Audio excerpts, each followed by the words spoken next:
Hello friends, क्या आप जानते हो कि कर्ण की मृत्यु के समय भगवान परशुराम कर्ण से क्यों मिलने आए थे? तो चलो हम इस वीडियो के माध्यम से आपको बताते हैं। दोस्तों, दानवीर कर्ण के बिना महाभारत की कल्पना भी नहीं की जा सकती। साथ ही इस बात से इनकार भी नहीं किया जा सकता, कौरवों का सेनापति कर्ण स्वयं के प्रतिद्वंदी अर्जुन से भी ज्यादा बड़े धनुर्धर थे, जिसकी तारीफ भी भगवान श्री कृष्ण ने की थी। कर्ण एक शक्तिशाली योद्धा बल्कि बहुत बड़े दानवीर भी थे। बिना युद्ध का परिणाम सोचे उन्होंने अपने कवच कुंडल दान में दे चुके थे कर्ण।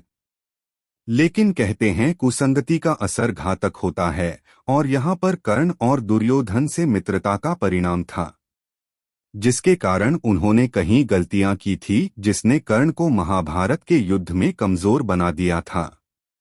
लेकिन कर्ण की मृत्यु के लिए घातक बना एक ऐसा श्राप जो कर्ण की मृत्यु के लिए बहुत बड़ा जिम्मेदार था। लेकिन क्या आप जानते हैं, कर्ण के अंतिम समय में भगवान परशुराम उनसे मिलने की पहुंचे थे। उस समय कर्ण से क्या कहा होगा, अगर आप नहीं जानते हैं तो हम बताते हैं दोस्तों। जैसे कि आप जानते हैं कि कुंती के पुत्र कर्ण का पालन पोषण एक रथ चालक ने किया था, इसी कारण से कर्ण को सुतपुत्र कहा जाता था।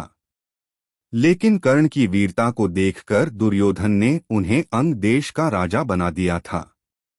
जरासंध के हारने के बाद कर्ण को चंपा नगरी का राजा बना दिया। वैसे दानवीर कर्ण का जीवन एक तपस्या से कम नहीं था, इससे कहीं कर्मों का फल भोगना पड़ा जिसमें उसकी कोई गलती भी नहीं थी। लेकिन फिर भी अंजाम अनजाने में हुई कर्म और दूसरों के भलाई करते हुए अनजाने में पाप हुए तो उनको श्राप मिले जो उनके लिए प्राण घातक बने, और उन्हें महाभारत के निर्णायक अर्जुन के हाथों वीरगति प्राप्त हुई। वैसे हम आपको बता दें कि कर्ण को 3 श्राप मिले थे। उसमें से एक श्राप ब्राह्मण ने दिया था, वैसे दूसरा अनजाने में बाण चलाने से मिले थे, तीसरा भगवान परशुराम ने दिया था। तो भगवान परशुराम क्यों श्राप देंगे, क्यों दिया था? तो चलो जानते हैं। भगवान परशुराम ने कर्ण को श्राप दिया था, इसका प्रमाण महाभारत की एक ऐसी कथा में मिलता है। जब शिक्षा प्राप्त करने के लिए द्रोणाचार्य के पास पहुंचे तो द्रोणाचार्य ने उन्हें सुतपुत्र कहते हुए उन्हें निकाल दिया। तब निराश होकर अपने घर चले गए, और इसके बाद धनुष विद्या परशुराम जी सिखाते थे। इसके लिए उन्होंने किसी क्षत्रिय पुत्र को विद्या सिखाने से मना कर दिया, क्योंकि किसी समय उनके शिष्य पितामह भीष्म हुआ करते थे। तब उनके द्वारा किए गए पाप की वजह से परशुराम जी ने उस समय यह वचन दिया था कि आज के बाद किसी भी क्षत्रिय को विद्या को नहीं सी, क्योंकि उस समय उन्होंने एक पाप किया था कि अंबिका अंबालिका शिवम काशी नरेश की पुत्री थी, उनको जबरदस्ती उठा ले आए थे और अपने सौतेले भाई चित्रांगद और विचित्रवीर्य के साथ जबरदस्ती विवाह करवा दिया था। उसमें से अंबिका अंबा ने भीष्म से विवाह करना चाहते थे। तब भीष्म ने जवाब दिया कि मैं आजीवन ब्रह्मचर्य का पालन करूंगा। इस वजह से वह भगवान परशुराम जी के पास और अपने न्याय की भीख मांगने के लिए गई थी। तब परशुराम जी ने उसको आश्वासन देते हुए कहा था कि मैं आपका जरूर मदद करूंगा, लेकिन वह मदद नहीं कर पाए, क्योंकि उस समय भीषण युद्ध हो रहा था और युद्ध का निर्णय नहीं हो पा रहा था। तब भगवान श्री कृष्ण ने उनका निर्णय करवाया, और उस समय परशुराम जी ने प्रतिज्ञा ले ली थी कि आज के बाद मैं किसी क्षत्रिय लोगों को विद्या नहीं सिखाऊंगा। तब से परशुराम जी केवल ब्राह्मणों को ही शिक्षा सिखाते थे। कर्ण ब्राह्मण का वेश लेकर भगवान परशुराम जी के पास पहुंचा। परशुराम जी ने कर्ण की प्रतिभा को देखकर अपना शिष्य बना लिया।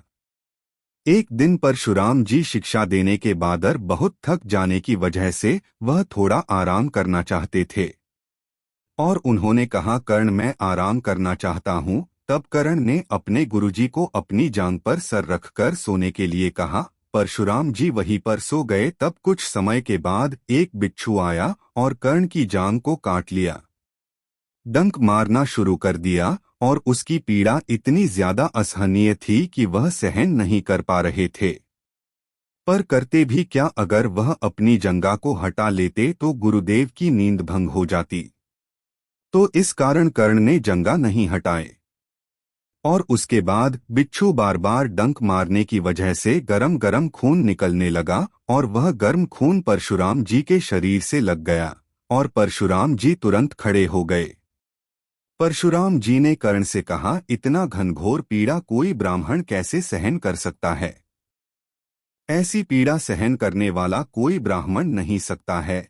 तुम जरूर कोई क्षत्रिय हो, इसलिए मैं तुम्हें श्राप देता हूँ कि जब तुम्हें इस विद्या का काम आएगा तो उसी समय सारी विद्या को भूल जाओगे। इस तरह परशुराम जी ने कर्ण को श्राप दिया। जब कर्ण और अर्जुन का कुरुक्षेत्र में युद्ध चल रहा था तब परशुराम जी ने दी गई विद्या को कर्ण भूल जाने की वजह से कर्ण की मृत्यु हो गई।